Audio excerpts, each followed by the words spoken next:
All right, so it's Todd Atkins, and I'm here with the first episode of Deke's Dojo featuring Derek Galanis. And maybe for people who haven't seen, you could introduce yourself right quick and what your relation is to combat sports. Sure. Yeah, Todd, I'm a lifelong martial artist. I wrote a book about it, Warrior of the Light. And at the same time, I had a criminal career, which probably kept me away from, self-actualizing as a fighting. But I've trained with all kinds of MMA teams, Alliance. I've trained with Scrap Pack. I've trained with Quest. So I know a lot of those guys. And, also a parallel to that, I trained long before MMA was ever a sport. I was a red belt in Tung Sudo when MMA came around. So, and I have a wrestling background. So yeah, this has been my life and I love it. And I do what I love. Now, today we're going to talk about Jake Paul versus Tommy Fury, kind of what was going in and the aftermath. So maybe before the fight started, I wanted to know your thoughts on kind of what was kind of like the storyline going in and some things you were considering. Yeah, so I mean, the one thing I want to say is, look, I had never watched a Jake Paul fight. I was a purist. I've been in, the fight game so long. I saw it as what it was. Like, this is a farce. They're making kind of fools of us. And then he beat Anderson Silva. And, Anderson Silva is the consensus pound for pound best MMA fighter ever. I know he's, almost 50, but I'm 50 myself. So I thought to myself, how could this ever happen? Maybe this kid has something. So I watched the Tommy Fury fight and, yeah, all those delusions were removed. But, Tom, let me say this. That's what the fight game is. It preys on our emotions. Mike Tyson, Ronda Rousey, everybody thought like those people can never be beaten. They're the greatest ever. And then it just happens, and what happens in the fight game is we get caught up in our own emotion. And Jake Paul knows how to stir emotion. Now, going in the fight when you're looking at the match, you said you had saw Paul beat Anderson Silva, but had you seen anything of Tommy Fury or no? No, of course I hadn't. And why is that, Paul? Todd? I mean, look, it's obvious. Like in boxing, you don't watch their first few fights unless it's some rare guy like Shakur Stevenson, right? Where like he's going to be a star and they've got him on ESPN from day one, or of course Nico Walsh Ali, who they're trying to promote. So you don't see early fights of fighters typically. And why is that? Because they're working out the stuff they need to work out, right? To make them look professional by the time they're in main events and whatnot. I guess a million years ago, when ESPN was still top ranked and they threw B-level boxing because they wanted you to pay for the events, sort of like the WWF model used to be. That's all we got to see. But that's not the way it is now. We don't typically see fighters in their nascent days of development. And I think that's definitely one of the things both these fighters had going against them when we saw them fight. Now, I watched some highlights of Fury and I watched some highlights of Tommy Fury before the fight, and he looked like he knew what he's doing. He had good hand speed, hit to the body, hit to the head. He looked like he was pretty well developed as far as his skills. So going into the fight, to me he looked like a better fighter than Paul. What did you see when you actually watched the fight? What did you take away? Well, so going off what you said first, Todd, let's remember something. Look, I can look like the greatest boxer in the world. All you got to do is put me against a guy who has no prayer of winning, right? A designated opponent, which is how the boxing model works. So, if Tommy looked really good in the views you saw, it was probably against lesser caliber opponents. Now, what I did see in the fight, and this is just a fact, as amateurish and green as Jake Paul looked, he also showed extreme athleticism and extreme toughness, right? So he kind of brought out some of Tommy Fury's flaws. I wouldn't say Tommy Fury looked very much like a very skilled professional boxer, even though he was winning the entire fight. More so, I would say that Jake Paul looked very green. I mean, and let me give you two examples. I always noticed how Jake Paul, when he kept his hands up, looked very tight. Now, that tightness is something that goes away with familiarity of that position. Unfortunately, Jake just doesn't have a decade in boxing, which is one of the reasons you get kids in boxing so early. By the time they have, muscular development, holding their hands up like that is no big deal for them. For a guy like Jake Paul, who started later in life and has that wrestler hunched over build, that's difficult. So yeah, but the other thing that I really picked up on, and this is horrible, Jake throws his overhand right, which obviously is very powerful, but he doesn't look where it's going.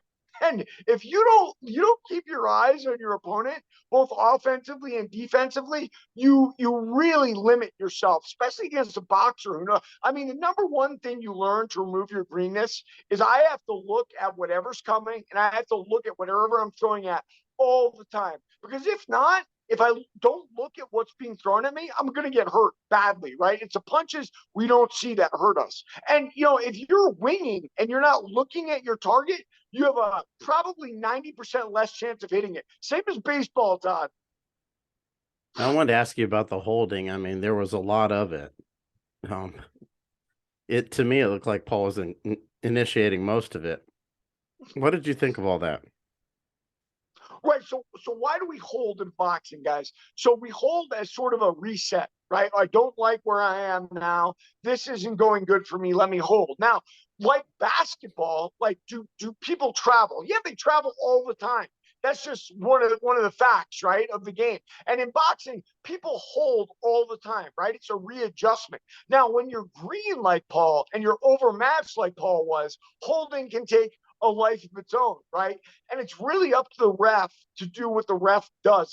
That's his job, to not interfere with the fight. I don't believe either of those fighters should have points taken, by the way. Don't insert yourself in the fight. And part of the reason I think the ref took the point was the second point was because he wanted to even it out. He didn't want his voice to be who won or lost that fight. But yeah, look, holding's a part of the sport. Did you ever see Vladimir Klitschko fight that other Russian fighter in Moscow with Putin watching? He pushed down on the guy back of his head all night long, and the ref did nothing. So boxing, like basketball, is how much you're going to let me get away with. I mean, look, Michael Jordan, they let travel like 3 extra steps, right? It's Michael Jordan. He can do whatever he wants. But, look, when guys are green, the holding can look very ugly. And the ref didn't handle it in the best manner, in my opinion. Yeah, that's what I was saying. I felt like he could have at least made them fight a little more. There was so much holding. It was too much. Yeah, I mean, look, so you can even to a extent. I remember Paris Alexander. He fought. He was California state champ. He fought Oscar De La Hoya coming up, and he refed a lot of my smokers in San Francisco. And he wouldn't get too physical. He was a little guy, smaller guy, but he would say, "Guys, hands are for punching." Like don't hold. And guys, believe it or not, sort of come out of that. They realize what they're doing. Now, sometimes you got to be physical with them. And he did, I guess, he didn't like the work he had to do separating them. But, listen, a wrestler like Jake Paul, if, it's a choice between I'm going to hold on for dear life or I'm going to get knocked out, a lot of them are going to hold on. Yeah, I want to ask you about that. Had he not been able to hold for so much of the fight, do you think Fury would have got him out of there? Probably. Yeah, I mean, he held for so much of it, probably. But look, we'll never know, Todd. But what I'm saying is you feel like Fury was the better guy by how much? So, listen, obviously, Fury's much more familiar with boxing. That having been said, Tommy Fury didn't look like a superstar himself. And why is that? Two reasons: the athletic ability of Jake Paul, and the toughness of Jake Paul. So, look, I'm sure Tommy's matches before Jake Paul were much easier opponents that he could just get out of there. Now suddenly he's got a guy, and it shows you in the fight game, Todd, how far toughness and athletic ability will take you.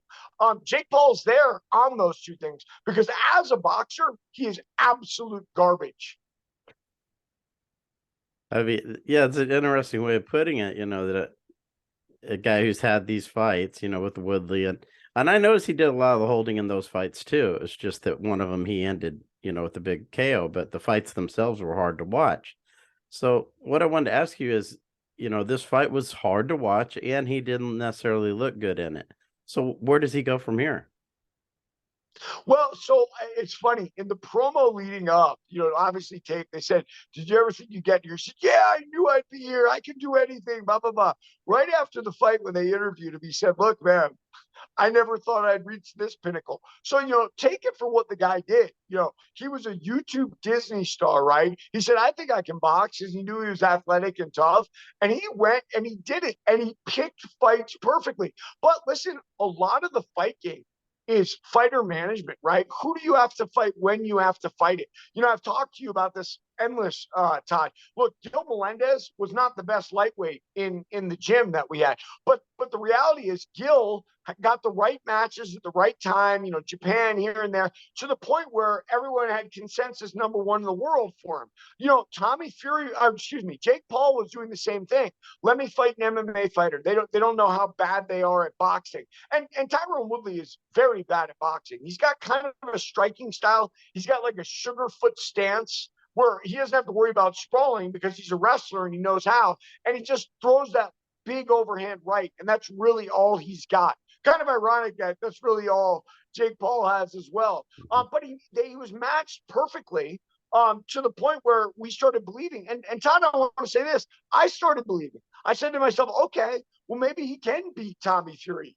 Moron I am. Look, same thing with Ronda Rousey. I should have known. I had a teammate fight Ronda Rousey in kickboxing. Lisa Morrison was her name. And Lisa was tough as can be.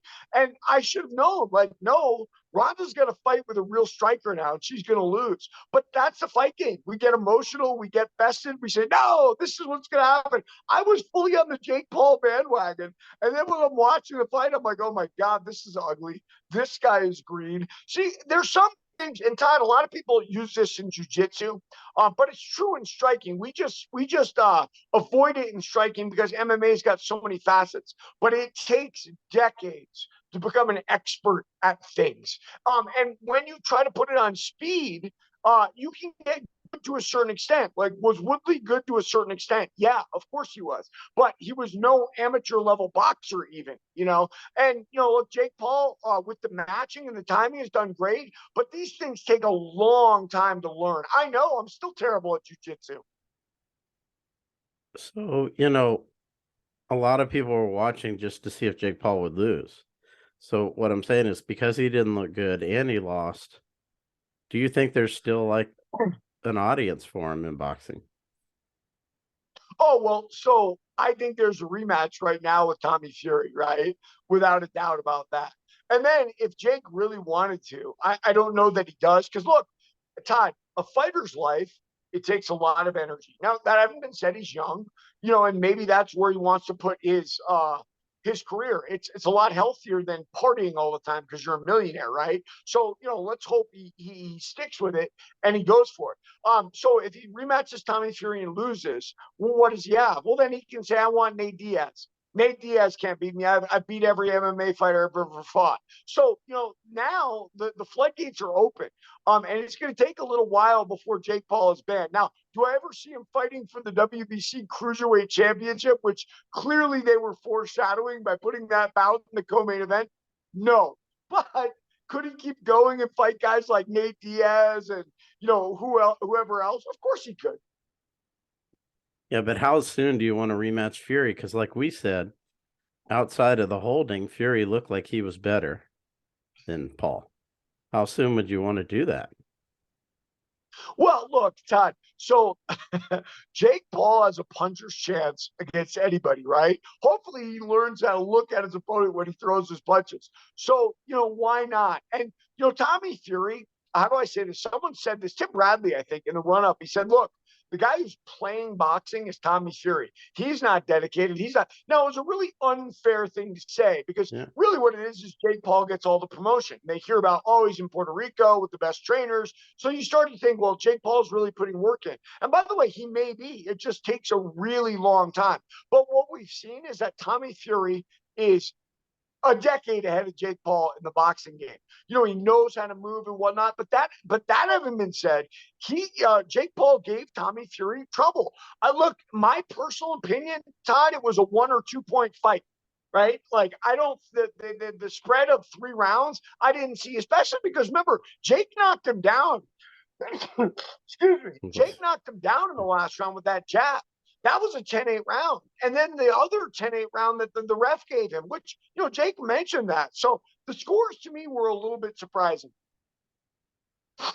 Right. But, I think, like you're saying, Tommy Fury got kind of a bad, I'd say bad deal from the announcers and stuff, because Tommy Fury looked like he trained for the fight. He looked physically great, shape wise. and he looked like he was better than Jake Paul when it came to boxing. So for Tim Bradley to say that Tommy Fury is the one's playing boxing, I think is really inaccurate, because Fury looked like he put his best foot forward to get ready for the fight physically and with his skills, not Jake Paul. No, and I agree with you 100%. I think Tim Bradley got caught in the same emotion that I've talked about on the show. Is that, we get caught up in our own lives, like, oh my gosh, Mike Tyson can't be beat, and then Buster Douglas, a guy who's very chinny and been knocked out by Mike the Giant White and Tony Tucker, another victim of Tyson, knocks him out. We tend to start believing the lie in the fight game, and why? Because human beings like myths. They like giants, right? They like that, especially in Japan, right, where they really love giants. But that's what we need to keep us going in life. Suddenly everybody's talking about Jake Paul. Now, nobody can live up to these expectations. Why? Because we're all human, Todd. And the fight game, man, is all about matching. You match me right, you make me look like a killer. You match me wrong, which is actually what happened in my career, I look like, a journeyman. So yeah, it all depends, man. I mean, they could have matched if Jake Paul really wanted to, he could have been knocking out MMA fighters to the end of his career. Maybe it would have been the smarter financial choice. I don't know.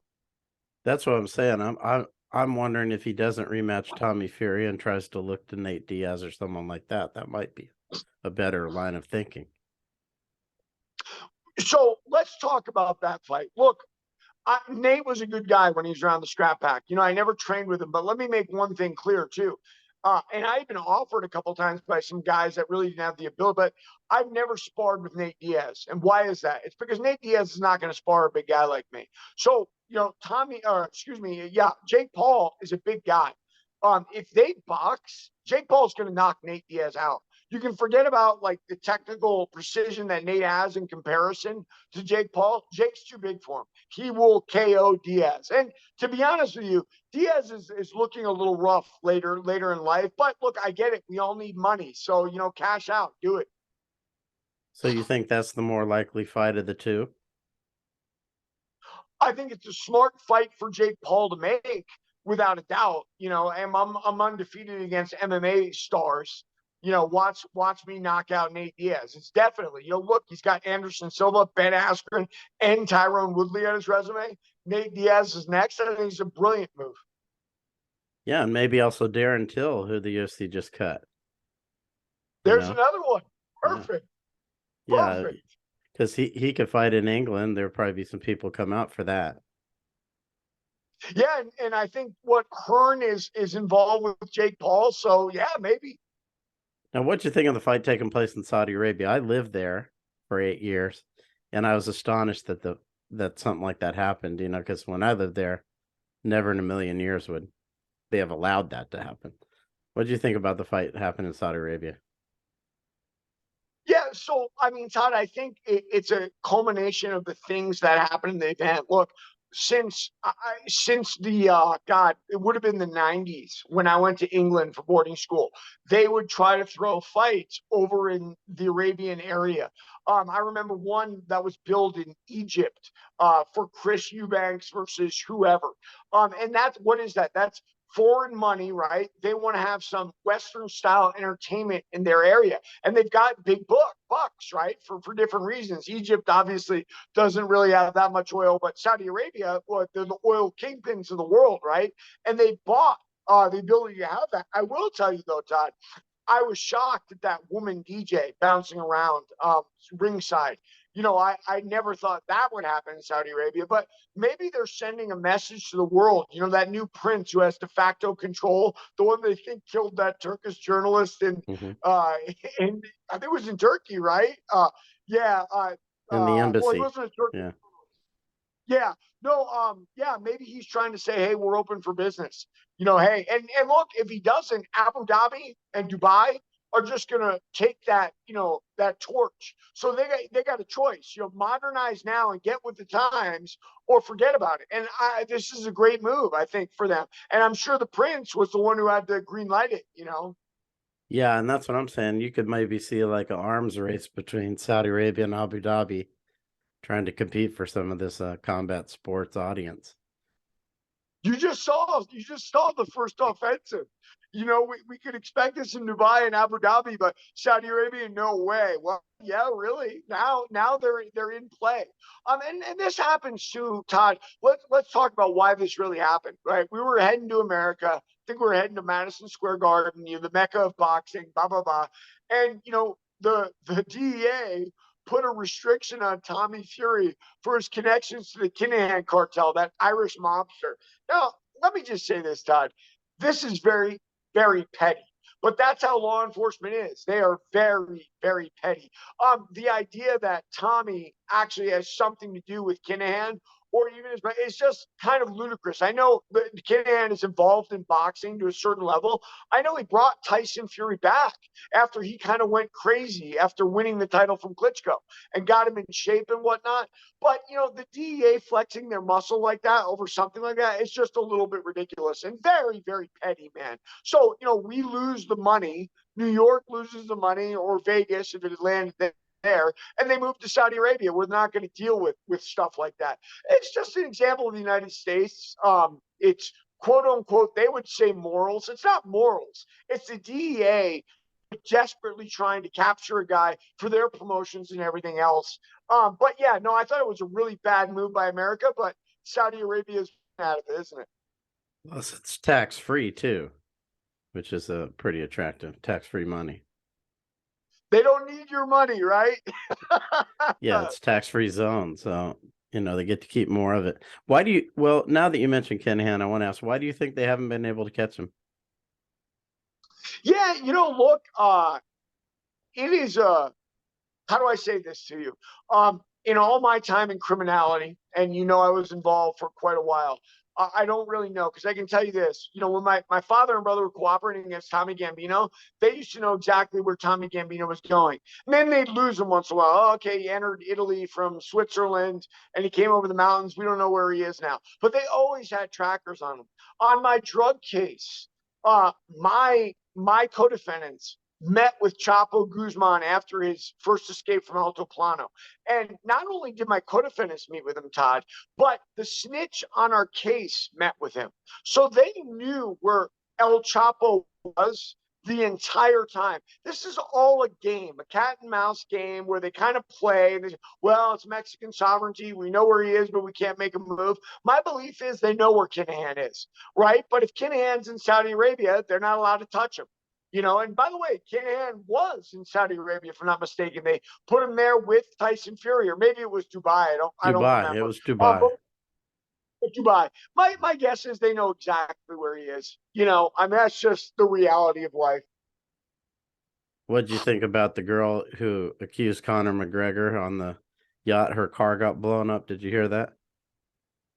Or set on fire? Yeah, I heard there's been some threats against her. Yeah. I mean, look, so Connor grew up in a rough, Irish neighborhood. He's got connections, right, to the Irish gangsters there. So this girl wants to make a fuss. She's from the same neighborhood, apparently, right? So nobody's going to be scared of either of them. They're just going to take revenge. And, hey, I guess maybe she shouldn't have brought the case.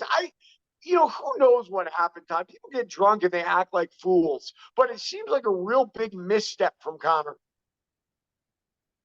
Yeah. Now, since we're on the subject of this fight, um, what do you think's next for Tommy Fury? I mean, we talk about what's next for Jake Paul. What do you think is next for Tommy Fury? Does he fight Jake Paul right away, or does he fight somebody else? Well, for his bank account's sake, he hopes to fight Jake Paul, no doubt. The reality is he's got a lot of learning to do in boxing. I think if he fought Makuba or Badu Jack, he'd have lost last night. So he's got some time that he's got to put in to get to the level of the world-class guys. Question is, will he ever do it? I don't know. It's really hard, once you've gotten that much value and money. And by the way, I want to say something else. All this talk about how much time Jake puts into training, it really didn't look like it. The way he can't look where he punches, the way his arms are still tight, keeping him up. And big guys start doing like Philly roll positions, like Jake was doing, and even Tommy a little bit, when they're tired and they can't keep their arms up, because that's not typical for a really big guy. So yeah, I mean, look, they both need work, Tommy and Jake. So I don't know if Tommy's going to have the wherewithal to put in the type of work he needs to become champion, even in the cruiserweight division. Yeah, but maybe this opens the gates up for him to do some cross fights like Jake Paul was doing. I would love that, but here's the thing: like, is anyone going to want to watch a Tommy Fury versus Nate Diaz fight? I don't think so. What makes Jake Paul the attraction is his 25 million Instagram listeners, right? People love that guy, right? He's a star in his own right. Tommy Fury's not a star. The only reason we even know Tommy Fury, well, two reasons: his older brother's Tyson Fury, and he got to fight Jake Paul. Well, he could fight some British guys, that were in MMA too. He would draw in England. I have no doubt about that. Well, then Hearn should definitely be looking at that. I don't know if he's managed by him or not, or what he does, but yeah, that'd be the matchup to make. Yeah, he could fight Darren Till or you know whoever. They have a lot of guys from England who had runs in the UFC and have a name, or he could even pick from some other European countries even. But all that exposure that he got, I feel like that's going to open the door for him, similar to Jake Paul now, because he got a ton of exposure. Yeah, man, it'd be fun if they did it at Wembley, right? Big sellout stadium. They've got that. I By the way, I heard Amanda Serrano versus what Katie Taylor got canceled again. Is that right? I think I saw something like that. I don't know what the deal was. Someone put a tweet out that I think it was on BoxRec where it said Amanda Serrano was suspended indefinitely, but then they Oh wow. deleted the post. It was Lukey who was on my show, Lukey Boxing. He posted it. He said, "This is interesting. It says here she's suspended indefinitely. Why? You know?" We'll hear it. I mean, one thing about combat sports, Todd, you hear indefinite suspensions a lot. Very rarely are they actually indefinite. Yeah, but he was saying we didn't even hear why she was suspended. So I don't know if there's truth to that post that he made or if it was he ended up deleting it, but yeah, who knows? Maybe she's eating the same kind of meat that Canelo ate and getting some bad chemicals in her body by accident.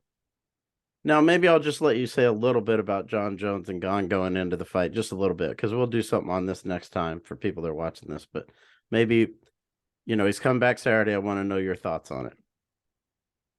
Yeah, so I mean, look, I believe, and by the way, I've been ridiculed by my listeners on my TikTok, so it's a big fight for me. But I believe that Jones is shot. I think he lost 3 times at light heavyweight and wasn't, penalized for that because of the same emotion we talked about on the show already.